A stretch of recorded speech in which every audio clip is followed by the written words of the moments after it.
Good evening, Bruchim Habayim Rabotai. Welcome to another edition of our Thursday night's class. Tonight's class was sponsored by my partner and I, Leilui Nishmat, Rav Gaon, Reb Chaim Kreiswith, Zecher Tzadik V'Kadosh Levacha, Ben Rabbi Avraham Yosef. His yahrzeit, I think, is Sunday night, Monday this coming week. His 20th yahrzeit.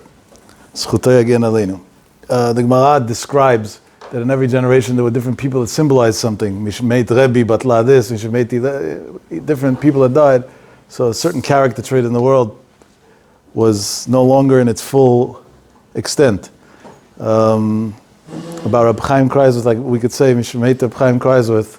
So Batlai Iluyim, the geniuses, he was probably the greatest Torah genius that at least we know of or lived in the past 100 years for sure, maybe even a lot more than that.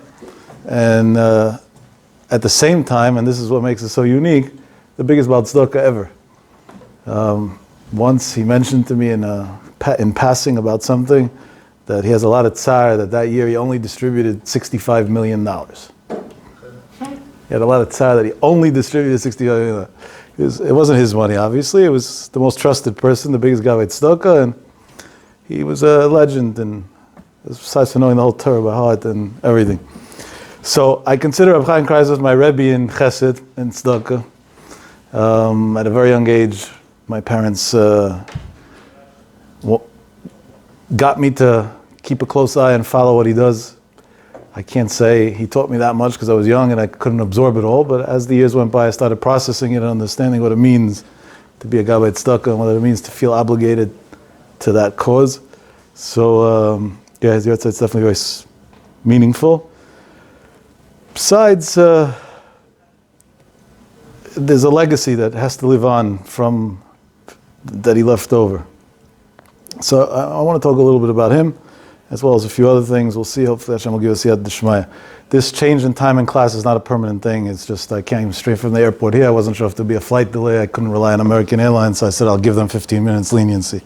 Happens to be I didn't need it, so thank you, American, for being on time for a change. But yeah. Anyway, so here's the deal. Reb Chaim Kreiswith was born in 1918, just for those who want to know the facts. Tragically lost his father, his mother, and his only 4 siblings he had that were killed in Treblinka. He was the only one who was saved. And as soon as you say that, with that it's all over. That's where it ends, right? This week was the Asara B'Tevet. Asara B'Tevet, the Rabbanut in Israel call Yom HaKadisha Olami. It's the Orthodox version of Yom HaShoah. It was spoken about a lot. I saw many speakers gave phenomenal speeches about things that were World War II related, and it's a subject that should never stop being discussed, because unfortunately there's a youth growing up today that know nothing about the historic facts, and that's a very big tragedy. But I want to just express what that means for a second. We should never know, we should never understand, but just a little bit. Somebody once went to the Tzanzer Rebbe and asked him for a blessing for something. The current Tzanzer Rebbe, Shibadel Chaim Tovim, and asked him for a blessing for something. The Tzanzer Rebbe is a big Gaon Olam, a Talmid Chacham, one of the footsteps of his lineage, and he's different than most of the Hasidic Rebbe's. Sudash Lishit, what he speaks, you could write a sefer literally every week just from what he speaks in 2 or 3 hours by Sudash Lishit. I'm always mesmerized by the people that remember it all, because it's still Shabbat by them. They didn't take out Shabbat, even though it's hours after Shabbat by the time he's done, and then are able to rewrite it. They put out these pamphlets of like 40, 50 pages sometimes, just of what he says by heart. And that's a fraction of what he really said. Really, he says so much more than that they don't. He's a genius in Torah. And even though he's a Hasidic Rebbe, he doesn't sit there and, he doesn't put the emphasis on the singing. He puts the emphasis on the Torah. He speaks 2-3 hours, solid Torah. It's an unbelievable experience. I had the merit to be in Netanya a few times and experience it. So somebody went there for a blessing many years ago, and he told the person that, yeah, sure, you gave him a blessing, whatever. He said, but honestly, I'm the wrong guy. After he gave him a blessing. And soon I'll talk about blessings, by the way, so you understand how, if somebody says how much there is behind it. So he asked the Tzanzer Rebbe, what do you mean, so who's the right person? So he told him that I want to tell you a story about the Satmar Rebbe when he came to Israel. Satmar Rebbe, Rabbi Yoel Misatmar, the original Satmar Rebbe, was in Israel for a period of time.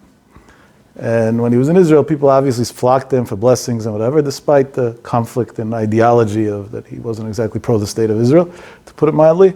But unanimously, everybody agreed he was a Gdol Ador, a Gaon Olam, and a tzaddik, like there's no way to describe. And at one point, I don't know what the background is. Could be he didn't want to bless somebody, or could be, whatever it was. He told some guy who came to him for a blessing, you think coming to me for a blessing is worth anything? Let me give you a real solution. When you walk into a synagogue and you see somebody pulling up his sleeve to put on tefillin, and he has a blue tattoo with numbers from the camps on his arm, go to him for a blessing. That's the blessing that's going to work. The Tzanzer Rebbe told us to this guy who came to him for a blessing, says, I'm not the right guy. You need a much more powerful blessing. I don't have that power. But look for one of those people. That's who's going to be able to help you. It's an amazing thing. Stop, by the way. Why do they say that? Because if somebody's still pulling up his sleeve to put on tefillin after the horrors that they saw in the war, and after what they've been through and survived, that's a level of emunah that we can't even describe because we can't grasp what that means. We have no concept at all. We have you can't talk about things that are not relatable. It's a non-relatable level of faith. There's nothing relatable about that on any level. Reb Chaim Kreiswirth lost his father, his mother, and 4 siblings. After that, continuing and being Adam Gadol, a person should give up. No, what's left? People today, La'aleinu, they lose a friend. We should never know. There was a terrible tragedy. It's Motzei Shabbos. How many people were impacted by a young girl who was killed by some drunk driver. Hashem Yiracheh. It's tragic. Just to hear these things can make you sick. And I saw some of the friends of this young girl, the impact that they had, and they're just friends from camp. They barely, it's not like best friend. To see, and that's a friend. And I was impressed by it actually, that we still have a young youth that cares, and the Mishtatev V'tzah and Noseh Be'ol, and they carry the weight of other people's pain. And I was very impressed by how much what an impact it had on young kids. Hashem should give them the strength, because the goal is not to be depressed over it, but the idea behind it, it's unbelievable. Now a person lost his father, his mother, 4 siblings by murderers. But that didn't stop him. Life went on. Life went on to the point that in 1940, he was 22 years old. One of the Gaonei Olam then, Abavam Duba Shapira, it's a known Gaon Olam, said about him that he can testify about Reb Chaim Kreiswirth. Reb Chaim Kreiswirth was 22. That he knows the entire Shas Baal Peh, the whole Shas by heart, word for word, including Rashi and Tosfos, not just the Gemara's text. There are people today also that know Shas by heart. I know a bunch of them. But not with every commentary, but at least a bit, that alone is phenomenal. And then he added on, and the Rambam, and then he stopped and he said this. He said, really, there's much more. But as it is, people probably are thinking that I'm exaggerating. 22-year-old knows the whole Torah by heart. Shas, Rashi, Tosfos, Rambam. So I'm scared to say anything more, so they shouldn't say that I'm exaggerating, or it shouldn't be Ayin Hara. That was Reb Chaim Kreiswirth when he was 22, in the hell of World War II, that he was saved from, miraculously. So we don't, these are things that, wish I was chus to understand what it means one day in real life. But anyway, we'll fast forward 13 years from then. In 1953, he took the job to become the rabbi of Antwerp. That was already after he had been in the US and in other places. And the reason why he took that job was he felt that it was his duty to rebuild Judaism in Europe.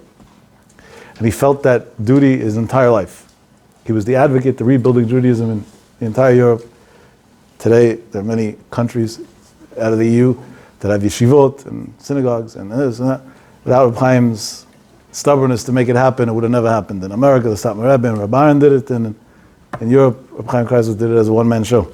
I'm sure there were many people that contributed in large ways and everything, but that was like in his DNA.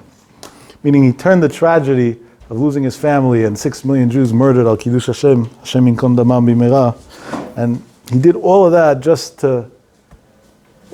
he took all that pain and turned it into something positive. Now let's recreate. And look, the Olam HaTorah today is way bigger than it was in Europe before the war. hundreds of times bigger, not one time bigger, hundreds of times bigger than it was in Europe before the war. Europe before the war, big yeshiva had 400 students. Today, yeshiva with 400 students barely gets donations. Well, you only have 400 students. Like what is 10,000? What's 400 students? Mir is there, 9, 10,000 also. These are normal numbers by us. 9,000, 10,000, 3,000. In Europe, there was no such thing. The whole Europe, they never had such a thing. Didn't exist. At the height of Yeshivat Chachmei Lublin, the biggest peak it ever got to, I think, was 400 students, if I remember correctly, the facts. So you see, when these great people took their struggle and turned it into a drive to build, they succeeded. They built something that lasted forever and impacted Am Yisrael forever. Well, listen to this.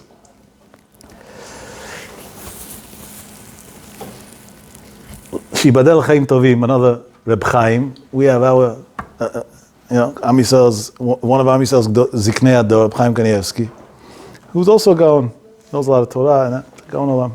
Doesn't need my approvals exactly. Reb Chaim Kanievsky at a young, if you do the math of the age, he would have been, if Reb Chaim Kanievsky was alive, he would have been about 31 years younger than him today. Had a lot of respect for Reb Chaim Kanievsky, just like all Gdolei Yisrael did. Chaim Kreisler was younger than many of the Gdolim that we know that were parallel to him in his time, but all the Gdolim considered him the genius. Like his word was the final word. It was very interesting. Even Rav Shach, Zechat Tzadik Livracha, if Chaim Kreisler said something, even if he felt otherwise, he would go along with it. And Rav Chaim Kreisler always was so humble near Rav Shach. Rav Shach's the Gdol Ador. He never wanted to voice an opinion. I'll tell you a cute story in a minute about Rav Shach and Chaim Kreisler that I know about.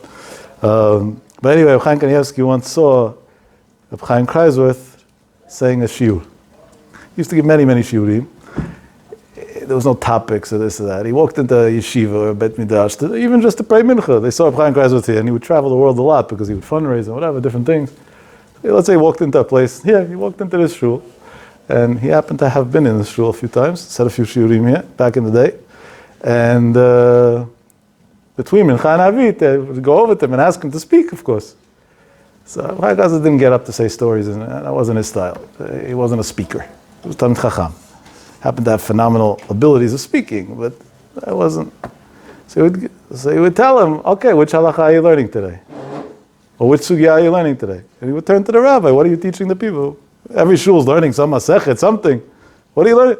And it made no difference if it was the Daf Yomi or some complicated sugya, nida, or chala, or eruvin, or whatever. He would think for 10, 20 seconds max, and boom, a whole shiur just like off the cuff. And sometimes he would do 10, 15 of those in a day in different places that he did on different subjects of the Torah, like it was nothing, as if it was nothing. But he had an interesting habit. If you look on, I think Kol Hashem's website have some videos of him, you could actually see it. It's very interesting. He never spoke with books, never. Everything was by heart. A lot of times he would open a book and leave it open that, shouldn't be ein hara. People should think he has a book, but it was all from his head. But when he would speak, he was standing, and it is more visible if you see him not standing in front of a bima or a podium or something. You just see him standing sole, which he happened to have liked doing a lot. And he would quote, let's say, some Gemara, but before he would quote the Gemara, people would see him literally making this motion. It's funny. It looked like a twitch, like it was weird. What are you doing? So Chaim Kanievsky, when he was nifta, during the Shiva, said that he saw it a few times by shiurim that he gave, and it looked funny to him. And he said that Chazal say that afilu sichatan shel tamidei chachamim sicha limud, even the casual conversation with Talmid Chacham is something to learn from. So maybe so there got to be something there. So he had to know what this thing is about. So he went to ask him. So that's how we know what this is about. Nobody else would have had the courage to ask him. Chaim asked. So Chaim Kreisler explained it like this. He said, I don't remember the whole Shas the way most people remember it. I remember Shas as if the whole Shas is planted in my brain. The actual books are in my brain. So if I need to remember what it says on Erev and Daf Dalet, so I have to open up Gemara Eruvin in my head and then turn 3 pages. Otherwise I can't, 2 pages, otherwise I can't know what it says. And sometimes I thought it was an Amud Aleph and really Amud Bet, so I turn back, or I turn forward. So what mind that is, this is not photographic memory, this is photographic memory in 3D. This is a whole new concept. All the quote-unquote geniuses historically, like Einstein or whatever, Avdil ben Elef Alfei Avdalot, they weren't dust under the brain that this man had. There was zero. Einstein would have been an idiot near him. Literally an idiot near him. He had a brain that there's just simply no way to comprehend. And we're not talking about one or two things, that you know Shas, which today B'li Ayin Hara Yisrael has Shasid and Talmid Chacham, that no. All the Sfarim, down to Sfarim that came out weeks before, he would quote from them weeks after they were put out. It's how I was on the train, somebody gave me a sefer for him to learn a whole sefer, it took for us to learn maybe half a page. And I went through the sefer, and on this page he said this, and on that page he said that, there he misquoted, there he did this, there he did that, like the Gemara says, Nirim Fanav Shivlei Rakia, like everything that had to do with Torah was open to him. So that's cute. So now I promised you a story about him and Rav Shach. So listen to an amazing story about him and Rav Shach. Towards the end of Rav Shach's life, this time there's a good story. Towards the end of Rav Shach's life, Rav Shach didn't like being Masada Kiddushin. That's no. It wasn't his thing. He did it a lot of times against his will, but he tried to avoid it when he could. I'm not sure why. Some people claim because he felt it was a waste of time. I don't know. But he used to always try to push it on the other Rashi Yeshivot and Porach. Towards the end of his life, and I don't mean end as in the last year, let's say the last 5 years, whatever, he agreed to be Masada Kiddushin somewhere, which was very surprising, because by then he wasn't well already, his mind wasn't 100% clear on every day, and he was over 100 probably, depends how you estimate his age, but in the vicinity of 100 for sure. It was funny. It was a big surprise. It happened to have been an explanation later on that he promised a certain, the father of the girl was an extremely wealthy man, and many, many years before there were Bali Tzedakah in this world, like today we have B'li Ayin Hara Summit. This guy was one of the legendary Bali Tzedakah. He had promised him, his daughter had an accident or something, and she came out, and they were scared it would affect Shidduchim, people wouldn't want to marry her or whatever, because she had some, injuries from it or whatever it was. I don't know exactly the details, but roughly. And Rav Shach had promised that the girl's going to get married to a good boy and everything's going to be fine. And he said that he would marry her off. And I don't know if he meant it that way, but he felt he had to stick to whatever it was when the guy came to claim the debt. Chaim Kreiswirth was a Gabbai Tzedakah for this wealthy man as well. So he also had a very close contact from him. So he flew in from Antwerp, Rav Shach was in Bnei Brak, and they made the wedding close to, in Bnei Brak, close to Rav Shach's house. Even though this wealthy man lived in Canada at all.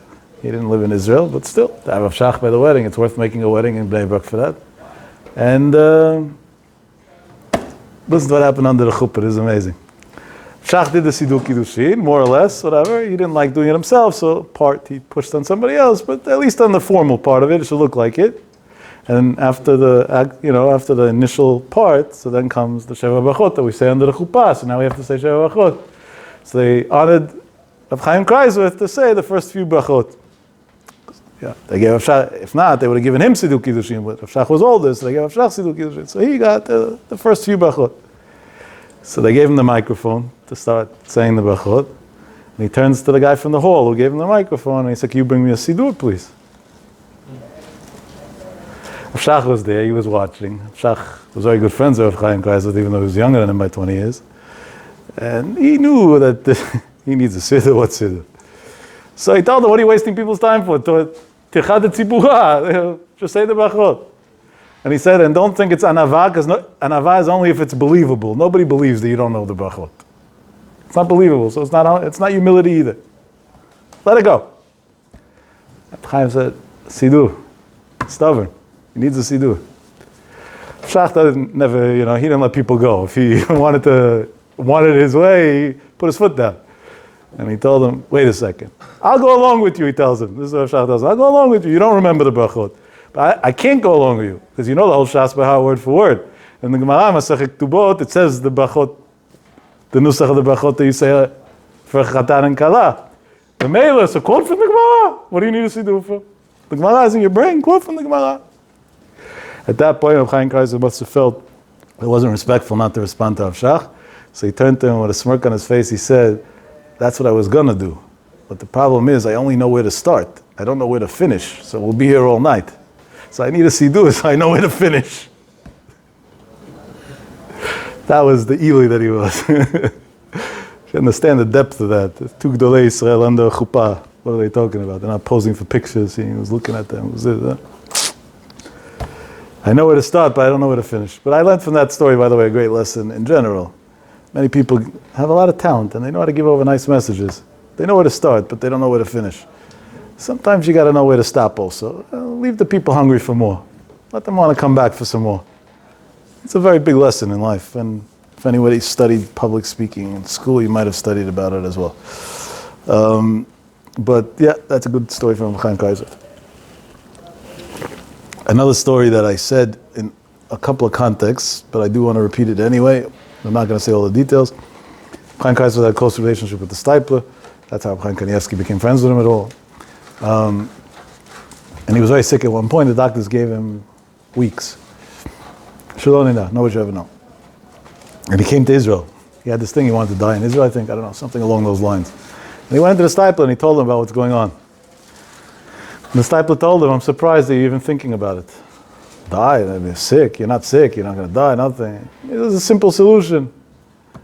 In the Ashkenaz way of saying it, it says, how do you make the Bikuch Cholina when somebody's sick doesn't end up in Levayat Amet in a funeral?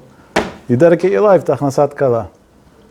On the spot, Chaim Kreisler took upon himself that there'll never be a girl who's getting married, who's in need of something, that he won't make sure she has it, if he knows about it. You know what an undertaking that is? Today we have wonderful, wonderful organizations. Not today, for many years, for example, there's one organization I'm a big supporter of, so I have no problem promoting them. Yad Bat Yelakala, unbelievable, amazing what they do, really amazing what they do. And you know, I don't give plugs to organizations in general, so figure out from that how amazing their work is. And I don't know the numbers, so I'm not going to quote for them, but I think if I remember from 2 years ago, the last big fundraiser they made, I think they said they helped 1,500 kalot or something like that year, which is a huge number. It's absurd, but still. He didn't have 1,500. Any kalot that needs anything in the world, that's it, case closed. No qualification. Somebody calls, I'm getting married, I need help. Chaim Kreisler made it happen. What's the end of the Maisa? By the time he got back to Antwerp, he was feeling better already. Antwerp from Israel is just a few hour flight. It's not a long flight. It's a Nes Galui with the Stipler. With the Stipler's Chidush. And from there on, he stuck to his promise down to his last day of his life. And that was this, in addition to his Geonut in Torah. If somebody does nothing with his day all day and is a huge Baal Tzedakah, it's amazing, by the way. Let's not underscore that. He's going straight to Gan Eden in the highest place. But that's where it ends. But to also be a Gaon Olam, to be able to say 10, 15 shiurim by heart a day, to know the whole Torah, to be the leader of Judaism in the entire EU, and maybe even in a big part of the world, period, because his influence had no boundaries. And on top of all of that, to also have to take upon yourself such a thing, that doesn't fit the human characteristics, let's just say. These are powers that don't exist. But it wasn't just that he was a gabbai tzedakah of other people's money. And I want to give a disclaimer, al pi halacha, nobody's allowed to do this. He was a gadol hador, he was able to be posek for himself what he's allowed to do. This is my disclaimer before I say the next statement. But Chaim Kreisler, in his entire life, whenever he got a salary from the community, and he used to get a very big salary from the community, he never, for many, many years, he never made it home with any of the money. He would cash the check immediately and give all the money away. At one point, his wife once asked a neighbor for help for something, with food or something like that, and they didn't understand. The community gives him so much money. What does she need help for food for? So then they realized what's going on. So the community put 2 guys in charge that were getting paid money to walk him home from when he gets his check to make sure that his wife gets money from it. Because otherwise there would be nothing left. So it wasn't just a gabbai tzedakah that he gave other people's money out. And one rich person said over us that he said it happened with him. He said if Chaim Kreisler was by his office to raise money for something, whatever, he gave him and he offered him a shidduch. He said, I know you have a son that needs a shidduch. I have a girl in Antwerp, a very good girl, whatever. It's a perfect shidduch. They went out and worked. This guy was a wealthy man. Not only shat chanut, you give, I don't know, 5,000 aside, I think it is today, more or less. Maybe by some people less than that, 3,600 aside, but something along those lines. That's, no shadchan is going to know they're going to hell for all the lies that they lie along the way without making at least 10 grand, right? So they have to rationalize their Gehenim somehow. So that's roughly the rates, I think, if I got it right. There are some tzaddikim that do it for free, believe it or not. This guy's a rich guy. It's not for his dignity, $5,000. And Tzagdoladot of Chaim Kaiser, it's below his dignity. So he flew out to pay him, Shadchanut. No checks. Bought him 100,000 euros in cash. Everybody gives 5,000, I give 20 times the amount. Everybody gives a check, I'm going to give it in cash. Wealthy man. So the man said that that's all he went for. He went for that purpose. He was going to come right back to the US. He got his mission done, but flights from Europe back to the US to cross the Atlantic this way, in general, I'm saying there are, from London and Germany it's different, but the majority of Europe is normally in the more to the morning hours. You cross the Atlantic in the evening hours this way, and when you come back it's in the morning hours. So there wasn't a convenient flight for him to go back the same day. So he decided he's going to stay overnight. He said he came to Daven Mincha Ma'ariv by Reb Chaim Kreisler's shul, and he sees Reb Chaim standing on the side, giving out money, like, just give. He said, I witnessed him giving out the entire 100,000 euros I just gave him. He said, my heart was coming out of me. So he went to Reb Chaim Kreisler, he said, wait, I gave you the money, what do you do? He said, right, you gave it to me, so I did with it, what makes me happy? Yeah, you gave it to me, so if you gave it to me, it's mine, I can do whatever I want, you can't tell me what to do with it, it's mine. So I do with it, whatever makes me happy. So I said, so I gave the disclaimer, nobody's allowed to do these things. You know, there's halachas and tzedakah, what you're allowed to do and what you're not allowed to do. But Adam Gadol, he was on a different thing. And then he explained this rich man, by the way. He said, and what does it mean I did what I want to do with it? He said, there's only my highest level of simcha that I get in life, and this is puzzling to me, because a man that's such a gadol in Torah, you would think he would say, Torah Hashem T'miyam Shivat Nafesh. So maybe I'm misquoting, maybe this guy misquoted, I'm quoting him, but maybe he misquoted, because I don't know, I can't say I understand it fully. But just for the concept, he said, the thing that makes me happiest in life, and makes me malei simcha, those were the words he used, is when I'm able to do chesed for another Yid. That's what makes me malei simcha. So he said, you gave me money, so I wanted to be a happy person, so I gave it away. That's what makes me happy. It's a pella. This is a phenomenon. There was a Yid that had a lot to do with him. He also in the books and stuff, he's quoted a lot. He had probably the person who had the most to do with him for the longest period of time, definitely in public matters and things like that. His name was, I think his name was Reb Zalman Asher Sofer. No, I think his name was Reb Zalman Asher, sorry. Yeah, I think that was his name. If I got it wrong, I'm sorry, but whatever. He's quoted in a lot of the books about Chaim Kreisler. He said over an unbelievable thing. He said a lot of times on Friday, he would get in the mail checks from people that would send them, all these wealthy people, they used to send them money to give out for them. And he would want to go to the bank to deposit and then to whatever. It's Friday. You know, some Fridays are very short. Now Shabbat, there's barely enough time to wake up and it's already Shabbat. And so in his latter years, when it was hard for him to go alone to the bank and whatever, for physical reasons, and also he didn't like walking alone to the bank because of the amounts of money he would carry a lot of times and whatever. So this person used to escort him a lot of times. So he would call him a lot of times on Friday to come to the house to go with him to the bank. And many times the person told him politely, you know, Rabbi, Monday. I can't, it's Friday, I have to help, I don't know, you know, I have to get ready for Shabbat, I have to go to the mikveh, whatever, I don't know what. It's Friday, Monday we'll do it. And he said every time he told Reb Chaim Kreisler, Monday, Reb Chaim Kreisler would tell him, I promise you, if you escort me to the bank now, I will make sure you sit near me in Olam Haba. He said, and from then on, he always used to tell him Monday, because he wanted to keep on getting the promise over and over again. You understand what it means to take such a responsibility? Chaim Kreisler never said one word that was exaggerated. Forget about a lie. An exaggeration, he never exaggerated in his whole life. He was so calculated with every letter that came out of his mouth.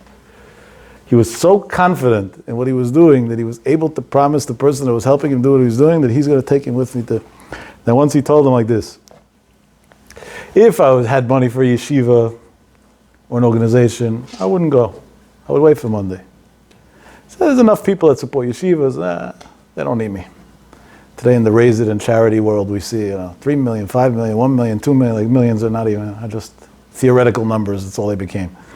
It's a different world. He said, but Yitomot, Yitomim, Almanot, Almanim, we always say Almanot, but there are many people that lost their wives, they also have a problem. It's an equal problem. An Alman, Al Pi Halacha, is the same thing as an Almanah. They don't have anybody that's going to fight for them. And if an Almanah doesn't have money in her bank on Friday, even if she doesn't need it on Friday, she can't sleep well on Shabbat. Because she's worried what's going to be Monday when she does need the money. So how could I be an Achzar and wait until Monday for her to get the money? I have to go to the bank right now. That's how far his sensitivity went. He knew he was going to give her the money. The lady also knew that Reb Chaim Kreisler was helping her, and anybody who knew that Reb Chaim Kreisler was helping them didn't doubt that they were going to have it. But deep, deep down, at the end of the day, people like seeing a number in their bank. So for that little feeling that it's there, it was worth it for him to take upon himself to have somebody sit with him in Olam Haba just for the sake of him helping him accomplish the mission on a Friday. And this didn't come from... Chaim Kreisler once said towards the end of his life that nobody should give him credit for all the tzedakahs he did. He used to talk about himself. It was interesting. He would express a lot. He wanted the generation to learn, I guess. He said, because I didn't do it because I was such a kind-hearted person. His words were, I did it, אני מפחד, פחד מוות מהנחה של אלמנה. I'm petrified, like a life and death fear of one sigh of an almana. Or an orphan kavachome, or even worse. Just one sigh. So that's what drove him his whole life. That was his Yirat Shamayim. People say, what's Yirat Shamayim? That's Yirat Shamayim. He was scared that another Jew is going to feel bad now. She's going to wait until Monday, and she won't be 100% sure that she has the money Monday morning, so that was the concern. That's what made it broke it for him in life. It's a big lesson, so I said these things, so maybe we should get chizuk, and if we get chizuk, I'm sure that's what he wanted, and it should be nishmato. And being that on a very humble, little, microscopic, almost non-existent level, he was my Rebbe in tzedakah, and I'm being a Gabbai tzedakah. So I wanted to share with you a little bit of where the blood flows in my veins from, and where I got this idea of doing what I do. So it's all, yeah. Shaliv shlachem shelo. He was the Rebbe of tzedakah. He explained us what it means, and that it doesn't contradict learning, and that's what I stress. I'm sure somebody's going to find me some wealthy man today who's a big Baal tzedakah. There's many of them. I know many of them. It's very nice, and I encourage them. They should continue, bigger and better always. But yeah, they learn the daf, hopefully. He was first a Talmid Chacham, a Gaon Olam that, who am I to say? So I don't want to say things freely, but I've heard great Gdolei Yisrael in my teen years say about him that definitely 100 years ago he would have been the biggest giant, could be even all the way up to the Gaon Vilna. Those were the type of language that was used about this man. And to be that, and still, but the girl's going to wait until Monday, she'll be a little nervous, let me take care of it right now, even though it's Friday afternoon. That's real greatness. That's where the greatness comes in. Because his mind was occupied with many other things, and nothing stopped him except for that. And now, let's talk about the parsha a little bit, why not? So the parsha is full, every line you could, whatever, I'm not the Sons of Rebbe, I'm not speaking for 3 hours tonight. But I want to talk about blessings. The Sephardic Jews were into blessings and that, so let's get it right for once and for all. Let's figure out what this blessing thing's about. All right, people go, they wait online, they bribe, they pay money, they this, they that, I don't know what they do to get blessings. Is there anything to it? Where does it come from? What does it mean? How does it affect you as a person? Not the miracle stories. Honestly, miracle stories I'm very not impressed by. Very not impressed. To the point, somebody told me a few weeks ago, I don't know if I did the right thing or the wrong thing, so nobody should learn from this, but somebody told me a few weeks ago he went to some Baba in Israel, and the guy knew everything about him. He told him all the details of his life and this and that. And I gave him $100,000 or $150,000, I think he told me. I was so impressed, I gave him $150,000. I said, first of all, you wasted $150,000. You should have bought your wife Gucci with it. It would have been a lot better spent money. Number two, the guy's maybe a booba, a doll, but he's not a baba. And I don't know what a Baba is. There's no, I know Baba Kama, Baba Metzia, Baba Batra. Those are the Babot I know. I said, but if you want to talk about knowledge and whatever, I'm very not impressed. He said, what do you mean? Who else could do such a thing today? And then he had the chutzpah to say, even, and I'm not going to repeat what he said, and he used 3 names of big Dolei Israel today, even they wouldn't be able to do such a thing. And that got me angry already. Chutzpah. Now, how am I going to argue with him? I'm wasting my time, right? I'm going to say yes, and he's going to say no, and that's the way it's going to end. He's going to stay in Epicurus. That's what's going to happen. So I took him on a little trip to meet an old Asian man, a Chinese man. He's in his 80s. Sat down with the guy gave him some cup of coffee to drink, he took a sip of some espresso, and the guy told him his whole life, down to the detail, better than the Baba. And this guy's an Ovid Avodah, a piece of garbage. That's why I said, don't learn from it. I'm not sure I did the right thing on Peloch afterwards. I think it might have been us to do it. But I said, no, maybe give him $150,000 too. And he only asked for $5. I said, this is cheaper, $5. Sugar, what's wrong with you? That's what we're impressed by. So I'm telling you very openly, all these Moifsim stories, this miracle, that miracle, it's very nice, whatever. It's good to say over in speeches. People say, wow, they get excited. It gives you more views on YouTube. That's what it's worth. But in reality, that doesn't count. That's why I say, is there something in a bracha that makes me a better person, that changes who I am? That's the question. If a bracha works, I don't know. Maybe that should be discussed too, but some other time. That's for sure not my goal now. So we see clearly that it was extremely important to Avot HaKadoshim to give blessings. Let's start with that. Start from the basics. You see Yaakov Avinu, before his death, what was on his mind? To bless his children. So right away, that's it. That's an undisputable fact. There's obviously something to a righteous father giving his son, at least, a blessing. Or his grandchildren as well, because he gave his grandchildren blessings too. But the Pasuk actually elaborates more, right? Perek Memchet, Pasuk Tedvav. Vayivarech, I'm supposed to quote by heart, okay, forget it. So he gave Yosef a bracha, and he said, Elokim, the God that my fathers went in his ways, which was Avraham and Yitzchak. So that should be on my side in simple English, and that was the theme of the blessing, really, like the foundation, I should say, of the blessing. So we see by that, but he didn't get this from himself. Where did Yaakov Avinu get this from? That he himself stole a blessing. So he obviously valued a blessing, right? He stole the blessings from himself. His father, it was important for him to give a blessing too. And it was so important that his mother had to intervene that he should get it and not Esav. So he understood from that there must be a great importance to this, so he wanted to give it over to his kids as well.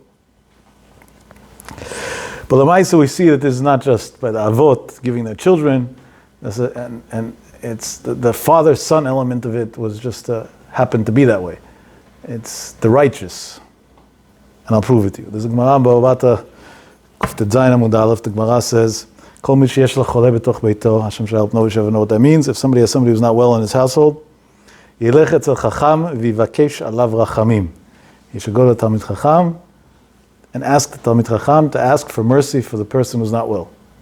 Meaning, when the Gemara talks about what's the solution to somebody who's not feeling well, the Gemara does say that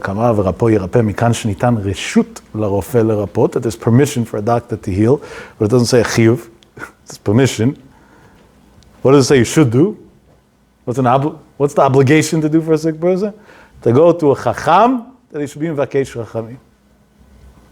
So right away we see that a blessing doesn't mean a fact. A blessing means that the chacham has some way, which we want to maybe understand in a few minutes now, of bringing down mercy, asking for mercy for somebody who's in a tough spot in life on one circumstance or the other. There's a Meiri in Masechet Ta'anit, Daf Chet Amud Aleph. It's worth looking it up inside. The Meiri over there talks about this Gemara of somebody who has a choleh betoch beito, and the Meiri says, Im lachash v'lo na'ana, if he prayed or whatever and it wasn't answered, ma takanato? What's the takana? What should he do? What's the solution? Yelech etzel chasid shebador, he should go to the Gdol Hador. That's where we see that blessings is not from Babas. Etzel chasid shebador, the greatest Torah giant of the generation, and v'yarbe alav b'tfilah. And you should make sure that the Chassid Shebador should be marbe alav b'tfilah. Should pray a lot for him. The Meiri was from the Gdolei HaRishonim. Clearly explains what a blessing is. If somebody, I don't want to say terms of blessing, so nobody should now start associating with different people who bless. But the idea of a blessing is not, I went in and I got a picture and I heard 2 words. The idea of a blessing is that we bring the Chassid Shebador to a situation that he's marbe alav b'tfilah. Chazon Ish Zitzal, there's a very known story, I don't remember the name of the person, maybe I said it before, if I did, I probably then did say the name of the person, but right now my memory's not that good. I had a person that came to him with a medical question about a surgery, and the Chazon Ish said that, you have to do a surgery, and he said even the name of a doctor, and he wrote him on a piece of paper what he should tell the doctor. Chazon Ish used to tell the doctors what to do, not the other way around. Chazon Ish knew medicine better than all the doctors. Till today, there's a surgery named after him, a neurosurgery. Chazon Ish never went to medical school, and you see, Torah gave him the chokhmah. Al Kaponim, so the guy got it, but then he had to travel back to the hospital where his kid was. He didn't want to miss mincha, so he stayed in Bnei Brak to daven mincha, and then he was going to leave after mincha to go back to Tel Aviv to the hospital, or to Ramat Gan, or wherever the hospital was. So he davened mincha with the Chazon Ish. Right after mincha, the Chazon Ish turned around to him. He saw he was still there. He called him over. He said, "Give me back the paper that you wrote." The guy didn't understand. He just sat with him, write down this, tell the doctor this doctor. He took the paper from me, ripped it up. He said, "Tell them they don't need no surgery, no nothing. Go take her home." It was a daughter. Go take your daughter home. She doesn't need no nothing. Go take your daughter home. This guy was confused. A few minutes ago, the Chazon Ish was busy telling him, write down this and this detail and that detail and the other. So he asked the Chazon Ish, he said, "Rabbi, which one is it? What you told me 20 minutes ago or what you told me now? I'm confused." So he said, it doesn't contradict. 20 minutes ago, she needed surgery. And based on what was going on then in Shamayim, I gave you the right advice to go to this doctor and you should do the surgery this way and that, and he'll be the shliach to help her. But now it's after mincha. I just davened mincha. And I knew she was sick. So when I said Rifa'einu, I davened for her. Now she doesn't need surgery. That's a bracha. That's what a bracha really means. That's what the Meiri is saying. Yelech etzel Chassid Shebador, right? The Chazon Ish doesn't need anybody's approvals exactly. The Chassid was definitely the unanimous Gdol Hador of his era. Yelech etzel Chassid Shebador. And v'yarbe alav b'tfilah. He davened a tfilah, a full tfilah. At that point, it's unbelievable. The Nimukei Yosef, also one of the Rishonim, he lived in France for part of his life. He writes over there also in Tani, in Masachet Tani Tafchet, he writes that the Haminhag b'Tzarfat, the custom in France was that anybody who has somebody sick at home, so he says an interesting term. Mevakesh pnei harav hatofes yeshiva. That's a quote. Seems like there were shivas back then also. Well, the truth is in the Gemara, Beit Shammai, Beit Hillel, they were Shei Shivot, but it was, I don't know if they were titled that, it was just a little bit different. They were called Reisha de Galuta, different names. But he should go to a Chacham, but not just a Chacham, that holds up a yeshiva. We would call that a Rosh Shiva today. Shivarech oto. So here's a raya from another one of the Gdolei HaRishonim, the Nimukei Yosef, that even when they were talking about going places, it doesn't say Yelech etzel Baba. It doesn't say that. It says go to a Shiva. Go to Talmid Chacham. Guy knows how to learn. Gaon in Torah, that, he could help you. Stam, maybe it's better without it. Could be. But what's Pshat? Why? Just daven to Hashem. This always bothered me, by the way. I used to ask this to my teachers in elementary school, and they would throw me out of class for it. I'll tell you how many times I was thrown out of being stubborn about this. Problem is, they didn't learn. I didn't learn yet either, but they didn't learn. They didn't know what to do, so they threw me out. I have a long list of questions that I asked throughout my years in elementary school I was thrown out of class for, and years later I saw the Rishonim bring down all these questions. It's a shame. I wish I would have had teachers that would have learned a little bit. It would have been better.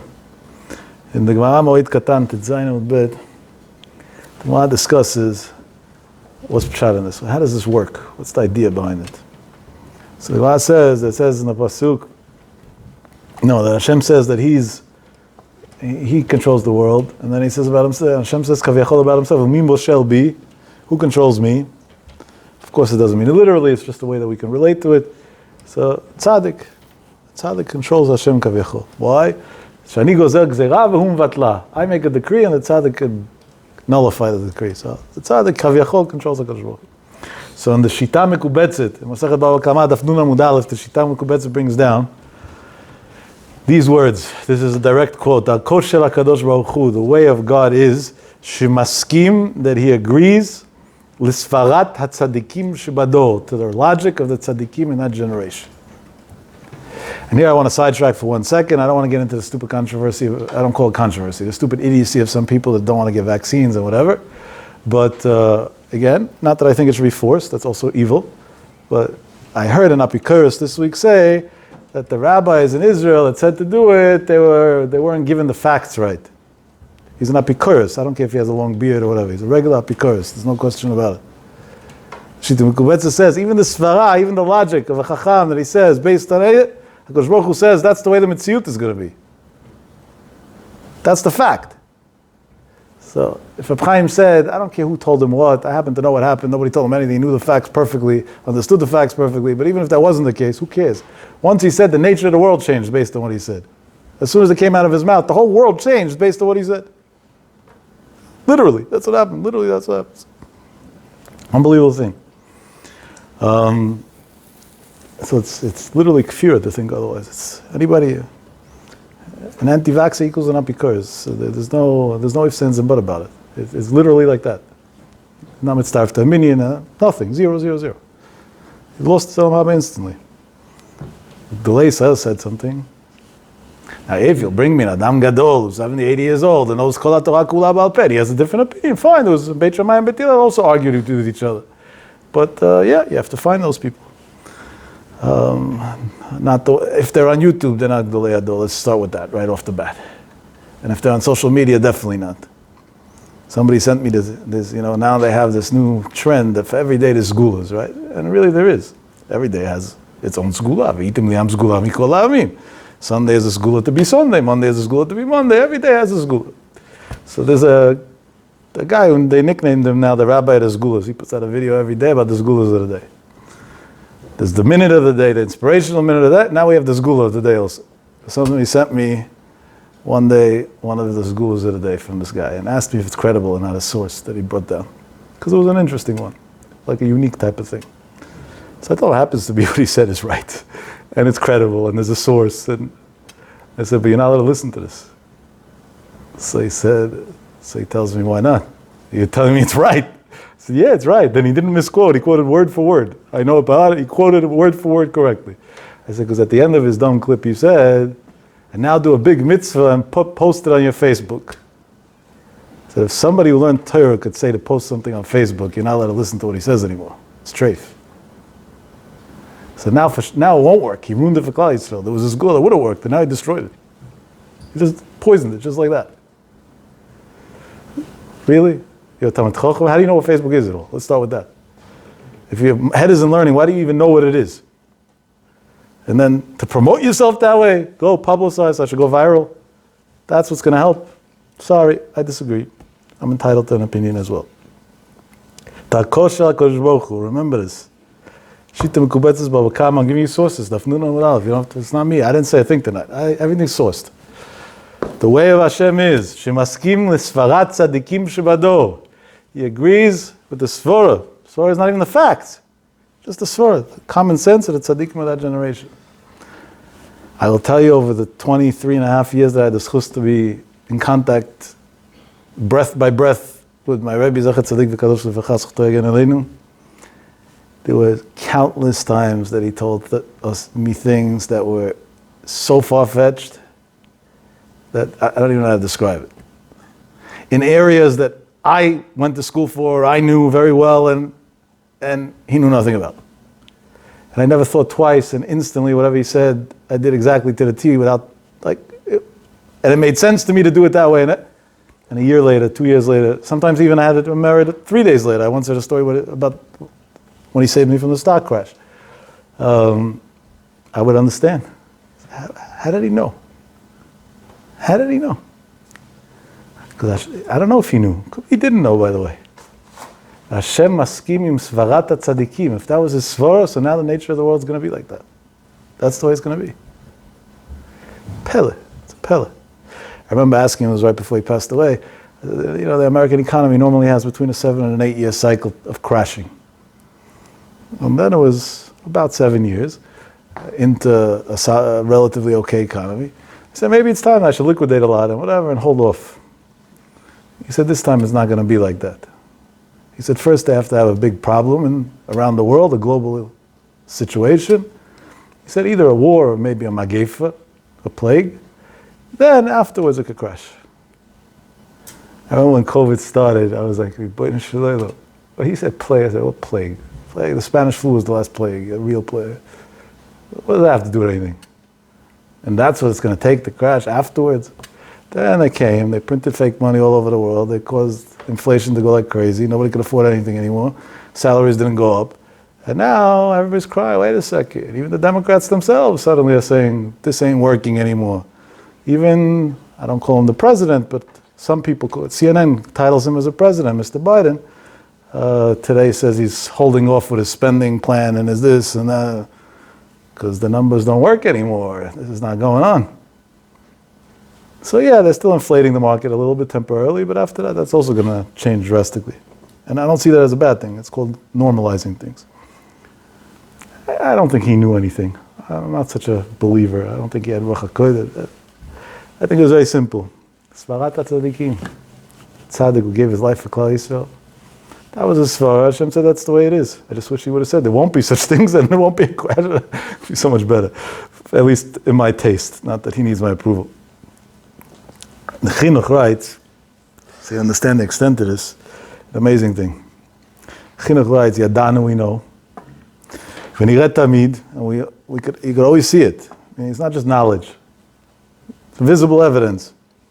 Ki lefi chashivut nefesh ha'adam, based on the importance of the neshama of a person, v'dveikuto ba'elyonim, and how glued he is to Hashem, Kinefesh, like the soul of Hatzadikim v'Chasidim. A Chasid, by the way, is not somebody with a beard and curls.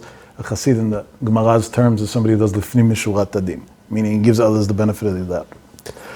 Yemaharu divreihem lifol, I'm quoting word for word.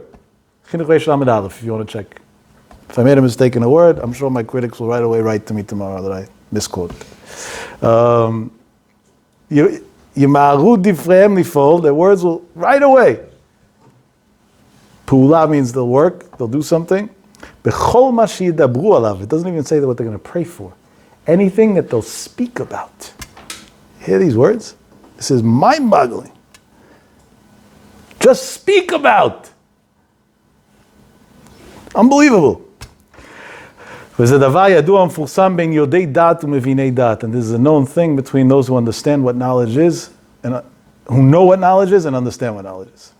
Chinuch wrote a very sharp line here that most people have too hard to really accept. You have to have seichel to understand what seichel is. Some people are so stupid they don't even understand what seichel is, so they can't appreciate it. This is yadua, not to everybody. Even though he starts off making it sound like it's known to everything. V'niret tamid. He gives a disclaimer at the end. Liodei dat. If you have enough seichel to know what seichel is, then you know this. But you see that obviously all the Rishonim unanimously learned these Gemarot that we quoted. Hashem gave the righteous. And we have to. Maybe it has to be discussed. I don't know. Yeah, there's no time to discuss this tonight. But maybe it should be discussed. What's the criteria of righteous? So then we don't go looking for the wrong people in life.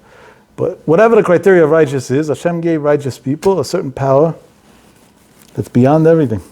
That's beyond the normal way. And that's why, by the way, the Midrash Tanchuma says in our parasha that HaKadosh Baruch Hu said, if this wasn't a Midrash, it would be kfir to say. The Midrash says this. Hashem said, L'shavar hayiti, I used to bless, tzarich levarech tabriot, I used to have to bless the creation, people. This is what God's saying about himself. Used to be, I used to have to bless creation. And this is, the Midrash quotes Psukim. Hashem blessed Noach, vayivarech Elokim et Noach, the Pasuk says, Hashem beracht Avraham bakol, Pasuk. Hashem blessed Yitzchak, Ve'yorech Elokim et Yitzchak, right? The Pasuk says, there's many psukim like that Hashem blessed. Even Yaakov, Hashem blessed him. Comes the Midrash that says, but Mikan Va'elech, from Yaakov and on, Yiyu HaKohanim v'tzadikim mevalchim etchem. The Kohanim and the Tzadikim are going to be the ones that are going to take over the power of blessing. Hear Midrash? Hashem says, I gave away my power to bless. I gave it to the Tzadikim. They got it. From here on, this is the way it's going to work. There's a Meiri, Moed Katan Daf Tet Amud Aleph, that elaborates a lot about this, and he emphasizes how much a person should love getting a Birkat Talmid Chacham. You should look it up inside. I know it's a long Meiri to explain. And when he summarizes the need of mankind to be close to Talmidei Chachamim, his summary is, Bnei Adam Halalu, these people shall tzurahim, have a tzura, a spiritual image, and lech elehem kidei shivachucha, go to them that they should bless you. Talking obviously about Gdolei Israel. It's an unbelievable thing. And the Meiri over there goes on and he says, and if they blessed you with things that chashudim lechasim, off to you, suspicious, doesn't make sense. Many times, people, I can tell you myself, a few times that I went into people of Gdolei Israel, Mechayidu Lefkowitz, let's say for example, that I had a close relationship with for a while. I asked him for a blessing for one thing, and he gave me a blessing for something else completely. Off topic, like not even the same subject, like 0, 0, 0. Like, years later, I found myself in a situation, and it worked out, and it was exactly the blessing that he gave me then. Hashem gave them a tziyat d'shmaya. They know what you need, better than you know what you need. Yeah, it's okay to accept. Sometimes somebody else knows better than you what you need. Not anybody. That understands the dynamic. I just quoted a drop of that Meiri. If you look in the Meiri there, it's a very interesting Meiri. Remember the source. Moed Katan Daf Tet Amud Aleph. Over there the Meiri has a long arichut, very interesting, of explaining this whole idea of tzaddikim and how their words work and why, and the importance of having a close relationship and everything else. And I'm going to add on my humble opinion, not to the Meiri. I'm not adding on to the Meiri, God forbid. The Meiri was already shown, I'm nobody. But you have to also be careful not to contaminate your relationship. You could be very close to a tzaddik, but once money gets involved, you contaminated your relationship. Because now he's bribed. And if Moshe Rabbeinu is bribed, it's all over. That's why many tzaddikim, like Chaim Kanievsky, Avdil Ben Chaim L'Chaim, Chazon Ish, they didn't have their own yeshivot. They didn't have their own causes. And so all their relationships were 100% pure. There was nothing that had to do with them. It's an interesting thing. It's a very fine line when it comes to Gdolei Israel. Rabbi Zachat Tzaddik Levacha never took money from us. Stubbornly never took money from us. And it killed us inside. He lived a very poor life. And some of us, Baruch Hashem, are well off. And we wanted to make him the king of all kings. And he would never take it. He said, that's it. It's going to destroy the relationship. It's not pure anymore. It's contaminated. It doesn't contradict that a Talmid Chacham should be supported and everything, but again, everything has to be done with seichel. In the right way. You have to find the balance in the middle way, whatever. Rabbi Yehuda HaChassid in Sefer Chasidim, and I have a lot more to quote today, but we're going to conclude with this maybe, one or two little things after this. But I'm quoting this Sefer Chasidim because I also want to quote a Sefer Chasidim that's completely off topic, but I want to say it anyway because it's important for me to say it, because otherwise I'm going to forget before the next fast day to say it. And I saw the Sefer Chasidim on Asarav in the morning, and I said I got to repeat it. But Rabbi Yehuda HaChassid in Sefer Chasidim, Mem Zayin writes over there, what's the criteria of these people that have the power to pray for somebody or to bless? So Rabbi Yehuda HaChassid writes a different term. This is a scary term already. Kol hadover emet, somebody who speaks only the truth. Ve'ino dover sheker, and he never speaks a lie. And not just he never speaks a lie, af la'alot al libo, he doesn't even have a dishonest thought ever. Even any thought that goes through his brain is 100% honest. If a person gets to that level, kol dvarav mitkaimim, anything he says is going to happen. V'gozer gzeira milamata, you can make a decree in this from down here. V'akadosh baruch hu mekaima milamala, and Hashem follows through from Shemayim that it happens, and he brings a pasuk to back that idea. So Sefer Chasidim says that one of the criteria you need is not just to be a Talmid Chacham that we learned clearly, not just to be a Chassid that we learned clearly, but now there's already another criteria. Not just to be such an honest person, not just honest in speech, not even to think something that's not honest. I don't know. I don't know what that means at all. There's a level that, whatever. But obviously, B'nai Yisrael got to that level. They don't even have a dishonest thought in their mind. There's nothing. And by the way, it's just to be fair, if you look in the Gemara, right, so it says clearly that this midrash that we quoted before, that Hashem said, from here on, I'm giving the power of blessing over to this world, is not far-fetched, because, right, a famous Gemara, Avram Fried made a song about it 35 or 40 years ago, that's very famous. Tanya Amar Rabbi Yishmael ben Elisha, Pa'am Achad Nichnasti Laktir K'tovet Lifnai Ulifnim, and whatever, the Gemara goes on, and it says, Va'amar li Yishmael b'ni barcheni. So Kavyachol, one of God's names, asked for a blessing from flesh and blood. The Pashtut, the whole Gemara doesn't, how do you understand such a thing? So there's many explanations, a parable for something, this, that, whatever. But the Gemara says it. Based on this midrash, that's the answer. Even Kavyachol HaKadosh Baruch Hu says, I gave the power of blessing to the righteous. So now, I also want a blessing from the righteous. I gave it to them. Sometimes you have $100 in your pocket, you think you don't need it. Your friend doesn't need it, you gave it to them. But 5 minutes later, you want to buy a slice of pizza and you forgot your credit card at home. So you want to take $2 back. That's it. Even HaKadosh Baruch Hu Kavyachol says, I gave the power of blessing so much to these people that are so righteous. Even whatever it means, I don't take this for face value because we don't understand what this means, but vaguely, the eternal entity also comes onto the human blessing at that point. There's a Rashba in Sheilot V'Tshuvot that tries to explain what this means exactly. But I can't say I understood the Rashba completely, so I don't want to quote what I don't understand. But then the Gdolei Yisrael, because they knew how much every word that they say means, they were extremely cautious in the way they did things.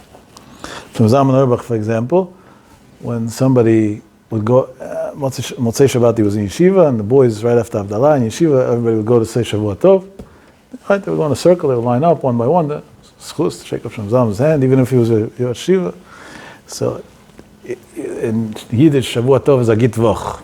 Have a good week. So the boys would tell him Agit Voch, and he would answer back Agit Voch, Agit Yor. Have a good week and a good year. And he said once a boy asked him, what is Agit Shana Tova? You say normally during Elul, but year round it was Agit Voch and Agit Yor. So he said over a story from Rabbi Yosef Chaim Sonnenfeld, Zecher Tzadik V'Kadosh Livracha. Chazal say if somebody gives you a blessing, you owe him a blessing back. That's why we say V'chein Lamor. Ashkenaz say V'chein Lamar. The Sfardim don't, because the Ari said Mar means bitter, so we don't. That's not a blessing; it's a curse. So we say V'chein Lamor. Same idea, same to you. In other words, that's the way we give a blessing back. Yosef Chaim Sonnenfeld has a whole piece, a whole shtickle Torah to say that that's not enough. If somebody gave you something, Hakarat HaTov is to give him more, not the same thing. So V'chein is the same. I give him more. So he also used to do this, that when somebody came to him and told him Shavua Tov, he would tell him Shana Tova. Rav Zalman said both, Shavua Tov and Shana. He would only say Shana Tova. One guy every week used to go daven by him just to get that Shana Tova blessing from him. Came and told him Shavua Tov, and Chaim Sonnenfeld answered him Shana Tova like he did every week. And the guy was happy and he left. And 2 minutes later, Chaim told everybody that they have to wait. There was a long line of people waiting to shake his hand, and he ran out of the shul. He started chasing this guy in the street. Caught up to him, he stopped him, shook his hand, and he said, Halbei shanim tovot. And he went back to the shul. Should have many good years. It's a funny story. Rav Zalman said what the pshat in the story was. He said that year, Rosh Hashanah came out during the week, in the middle of the week. So the guy told Yosef Chaim Shavua Tov, that's the whole week. He told him back Shana Tova. Shana Tova is only until the end of the year. That's only until when Rosh Hashanah starts. So he shortchanged him on giving him back a blessing. So he chased him blocks down the street to tell him Arbei Shanim Tovot, many good years, so it should be even past Rosh Hashanah, so the blessing should be chal. Good, no? So that's how Hashem Zalman used to do this. You see how careful the tzaddikim were. Every word. But now I'm going to give you a bigger chiddush. Some people say, I don't have access to such big tzaddikim. Even if I know where they are. How am I going to get to them? You know what it is to get into Reb Chaim Kanievsky today? It costs a lot of money and this and that. There's no free access over there. A few grandsons you have to go through. A few son-in-laws, sons, this, that. There's a lot of bribes along the way. It's not an easy job. I have experience. Years ago, when I was a teenager, we used to knock on the door. The Rebbetzin would open. She would first feed us, and then we'd go shmuz Reb Chaim. Today, it's already a whole commercialized industry. I don't have access to Adam Gadol. That's a feeling that's very rightfully so that people have. So I'm going to give you something good. There's a Chatam Sofer that writes in his Gilyonot on Shulchan Aruch, in his commentary on Shulchan Aruch, Noach Chaim Kuf Beis. Listen to Chatam Sofer Pele. He says, Sgula Nifla. Chatam Sofer doesn't write many times Sgula Nifla in all his farim. I don't know if I can count by heart how many exactly, but it's a handful, not even. Sgula Nifla is not a Facebook rabbi. Chatam Sofer, Avdil Elef Alfei Avdil. What's a Sgula Nifla? Shetitkabel HaTfilah. You want your prayers to be answered? Not just answered, bioter, meaning full force. Everybody wants that, no? Sgula Nifla, I'm about to give you Sgula Nifla, Shetkabel Tfilato bioter. What could be better than that? Be'omdo, if when you pray, you're standing, samuch le'ish tzaddik, near a righteous man. Just the fact that you're standing by a righteous man already makes that your prayer is a different prayer and goes straight to Shammai. And with that, I'll tell you a story that I said already once before, and I'm going to say it again because I think this story should be famous, and I'm saying this story should be for Shlema, for our great Mashgiach, Matisyahu Salomon, Shlita, Hashem should watch over him, he should be better. Big Bal Yisur, a lot of years he's suffering, is very painful to see. Big Oved Hashem. My wife has a very good friend who doesn't have children. Until today she doesn't have children, but I believe that we never give up. Be'ez Hashem, she should have children. And a bunch of years ago, they went, her husband, she wanted to go to Israel to pray in different places, to Kotel, this, to that, different places to pray. For kids. It's a very reasonable request, I would say, no? So she told her husband she wants to go, and she's off from work, Christmas, New Year's, whatever, this season. And it's a good time to go, she's off from work. It's the middle of the Zman, he's learning. So he told her, you go. I have to learn. You know. Then he saw that wasn't nice to say, it's a sensitive subject. He said, you know what, let's ask her about the show Salomon. If he says that it's the right thing. I go for a month, I go for a year, whatever I don't know what's right. He says, and if it's going to cause me bitul Torah, so maybe all the prayers are going to be the opposite. So we're not going to gain anything, right? And we both have the same goal. We want to have kids. So let's go into the Mashgiach. They went into Mashgiach. Then Ramat was still besikocho, you know, with his full energy and strength. He was healthy. He's giving speeches and that and everything, and advice, and full force. And he heard them out. Ramat has a heart. There's no way to explain what a big heart he has. And he didn't just hear them out. He cried their pain with them, heard them through and through. And he told them like this. Where do you want to go? To the Kotel? What's the Kotel? Srit Beit Mikdashenu. It's an outside wall, the Zeichet to what was at the Beit Mikdash. He says, but since the Beit Mikdash was destroyed, what does HaKadosh Baruch Hu say? The Gemara says, Hashem says, I only have in my world Daled Amotav Shel Halacha. The Daled Amot of Halacha. So I'm going to give you a good piece of advice.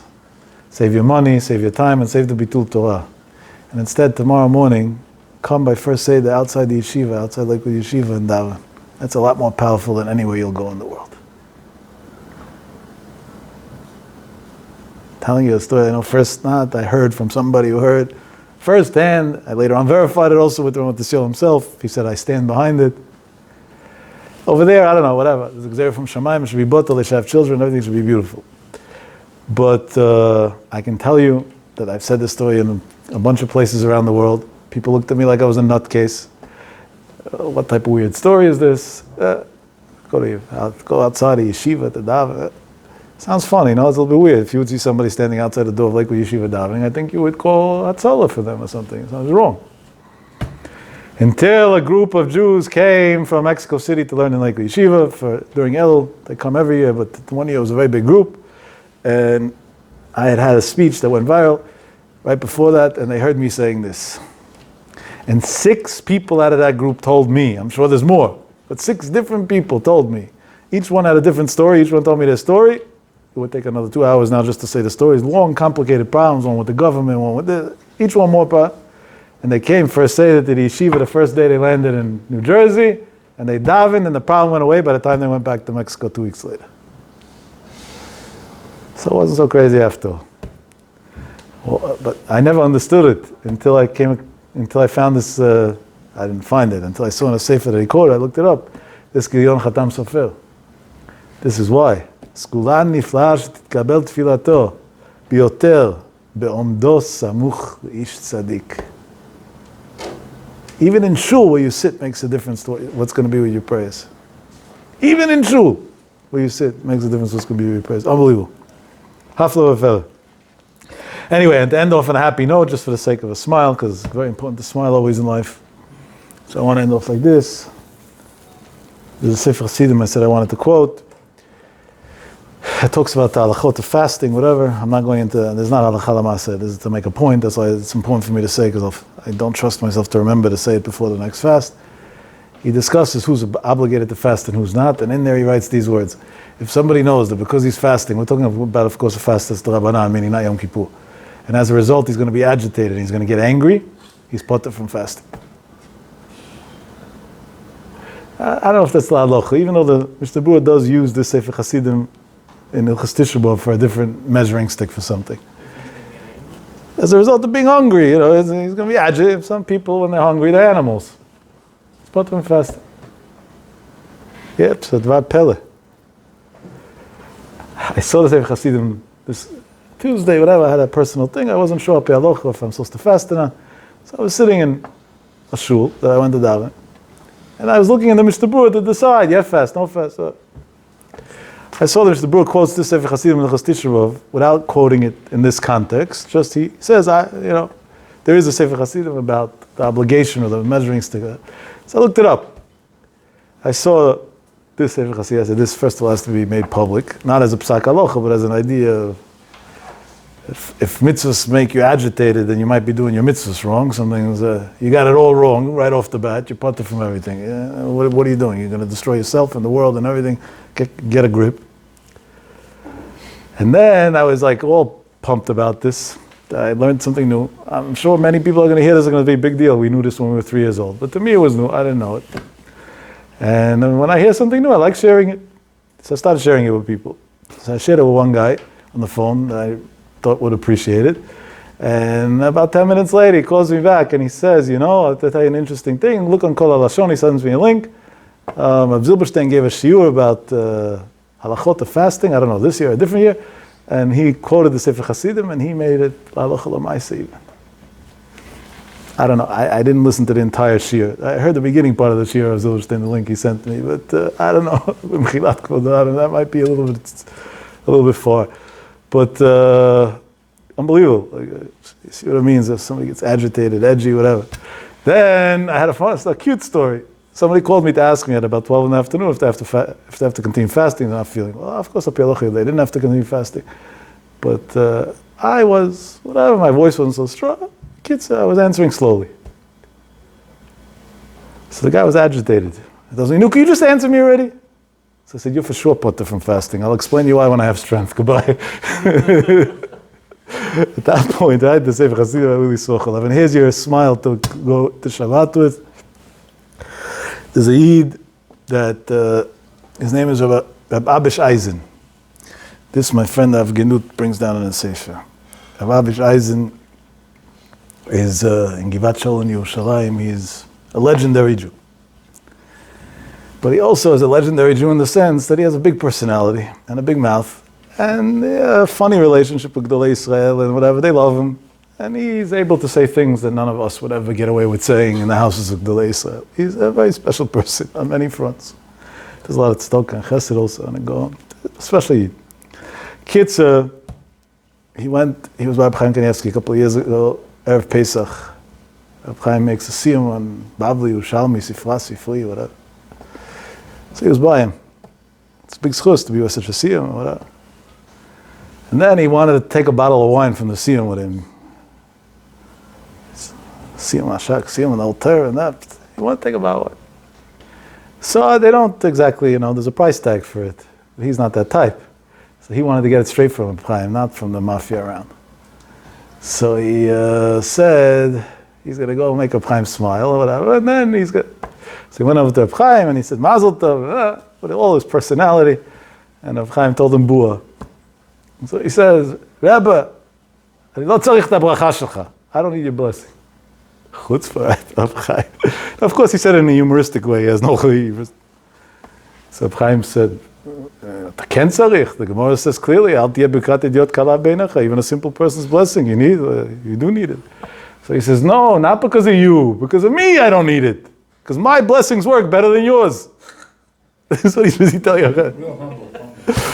So Chaim right away liked it. So he said, how do you know? Do you have proof, he tells him? You have a riot to this? So he says, yes, I'm going to bring you proof clearly. So he said, what's the proof? He said, last year I was also here by the Siyum HaShas. He says, I'm sure you don't remember, there was thousands of people here in the past year. But last year I was also here. And I came over to you at the end of the Siyum HaShas and I told you Mazel Tov. And I gave you a bracha that you should have a schus to finish Shas this year, again next year, to make another Siyum HaShas Erev Pesach. And you answered me, V'chen lemor. And you finished Shas this year, and I didn't finish Shas this year. So you see, my blessing worked better than yours. Rav Chaim liked it, he enjoyed it, he smiled, and he gave him a bottle of wine. And he was so, he was pumped. He was new, so that's it. And by the way, he'd probably finished Shas that year. I know, he probably finished Shas many times that year, not just once. But anyway, I thought you would like that, you'd appreciate it. So we'll go with a smile. Hashem should help that the Birkat Torah, Chaim says when you go to shul on Shabbat and you hear Kriyat Torah, just the words of the psukim, the Birkat Torah alone, it gives you a blessing. So you'll be in shul this Shabbat, you'll hear Kriyat Torah, you'll have Yaakov Avinu himself blessing you. Gan Eden, if you could afford to get an aliyah too. Amazing. Shabbat Shalom V'Ruach.